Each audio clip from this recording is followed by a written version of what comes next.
बिस्मिल्लाहिर्रहमानिर्रहीम। अस्सलाम वालेकुम माय यूट्यूब फैमिली, कैसे हैं आप सब। तो आज मैं बना रही हूँ मिक्स अचार की रेसिपी, आप लोगों के साथ शेयर कर रही हूँ जो मैंने बनाई थी। तो मैंने 2.5 किलो के करीब कैरियाँ ली हैं, 1 पाव मेरी हरी मिर्चें थी, 1 पाव नींबू थे और 2-3 गाजर थी जिनको मैंने बारीक बारीक काट लिया था। अब इन तमाम चीज़ों को बिल्कुल धो के खुश कर लेंगे, बिल्कुल ही पानी नहीं रहना चाहिए, एक भी कतरा, इतना खुश करना है आपने। उसके अंदर हल्दी और नमक मिला के 2 टेबल स्पून हल्दी ले लीजिएगा, 2 या 3 टेबल स्पून और नमक मिलाइएगा और खुश्क एक रात के लिए छोड़ दीजिएगा। दूसरे दिन पानी खुश करके इसे बिछा के आप यूँ सुखा लीजिएगा, ठीक है। और गैलरी में सुखाइएगा या फिर रूम में भी सुखा सकते हैं पंखा चला के। फिर हम इसके लिए मसाला तैयार करेंगे।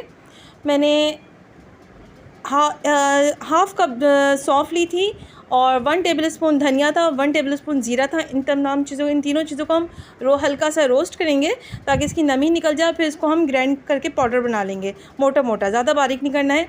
अच्छा, राई थी, हाफ़ कप राई थी और उसके अंदर 1 टेबल स्पून कलौंजी थी, 1 टीस्पून वो जो होता है ना, क्या कहते हैं, मेथी दाना, ठीक है, वो था। हम अच्छा, ये इसको हम पीसेंगे नहीं क्योंकि ये कड़वा हो जाता है, इसको हम पीसेंगे नहीं, ये हम रोस्ट करके साबुत ही शामिल करेंगे। अच्छा, 4 टेबल स्पून मैंने लाल कश्मीरी मिर्च ली है और 4 टेबल स्पून नमक लिया है। इन तमाम चीज़ों को मिक्स कर लेंगे। 1 किलो के करीब सरसों का तेल है जिसको मैंने अच्छे से गर्म कर लिया था और ठंडा कर लिया था। अब देखें, ये जो मैंने इस कैरियों को सुखाया था, पंखे में सुखाया था। मेरे घर में धूप ज़्यादा नहीं आती तो मैंने पंखे में सुखाया था, ऊपर से दुपट्टा डाल के ढक दिया था ताकि मिट्टी वगैरह कोई चीज़ ना जाए। तो आप लोग भी ऐसे कीजिएगा अगर आप पे धूप ना आती हो। अच्छा, आधा कप मैं मसाले के अंदर ऑयल मिलाऊंगी और उसका पेस्ट की शक्ल में बना लूँगी और हाफ़ करके मैं अचार में, यानी कि जो कैरियाँ और नींबू और गाजर हरी मिर्चें हैं उनमें हाफ़ करके डालूँगी और मिक्स करूँगी।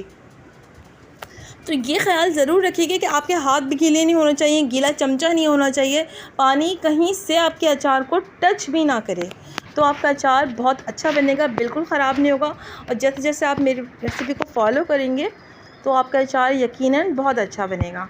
मैंने हाफ़ करके मिलाया था और इसके ऊपर अचार अच्छे से चिपक गया है कैरियों के ऊपर। फिर जो डब्बे में हम रखेंगे उसको भी धो के अच्छे से खुश कर लीजिएगा, कांच का हो या प्लास्टिक का हो। अच्छा, मैंने बाकी ऑयल में 2 टेबल स्पून कश्मीरी लाल मिर्च डाली थी जिसकी वजह से हमारे अचार में बहुत प्यारा कलर आता है, ठीक है। पहले हम ऑयल डालेंगे, फिर हम सारा अचार का मसाला और अचार शामिल करेंगे, फिर ऊपर से हम ये सारा बाकी ऑयल है वो हम डाल देंगे ताकि वो बिल्कुल हमारी कैरियाँ, हरी मिर्ची और नींबू वगैरह सब कुछ डूब जाए, ठीक है। 1 हफ़्ते के बाद आप यूज़ कर सकते हैं, खा सकते हैं। 1 हफ़्ते तक हम इसको बंद करके धूप में रखेंगे और रोज़ाना चमचा चलाती रहिएगा और फिर आप 1 हफ़्ते या 10 दिन के बाद आप यूज़ कर सकते हैं। लेकिन जैसे जैसे पुराना होता जाएगा ये गलता जाएगा और मज़ीद मज़ेदार होता जाएगा और यमी लगेगा।